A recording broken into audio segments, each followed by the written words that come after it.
Nasabat ang mga buhay na pangulin, isang endangered species sa Palawan at iba pang illegal na bagay na mga tauhan ng PNP Maritime Group 2nd Special Operations Unit sa isang abandonadong bahay sa Palawan.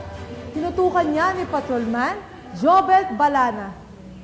Ng mga tauhan ng 2nd Special Operation Unit Maritime Group ang mga buhay na pangulin, kaliskis ng pangulin at 14 na shells ng samong sa isang abandonadong bahay sa barangay Magsaysay, Aborlan, Palawan. Ito lamang Linggo, Mayo 19, taong kasalukuyan. Nag-ugat ang operasyon nang makatanggap ang mga otoridad ng sumbong ng isang concerned citizen hinggil sa umano'y kaduda-dudang presensya ng mga tao sa naturang bahay. Samantala, ang Philippine Pangolin o Palawan Pangolin, na kilala rin sa lokal na tawag bilang balintong, ay isang species ng pangolin o scaly anteater na endemic sa lalawigan ng Palawan.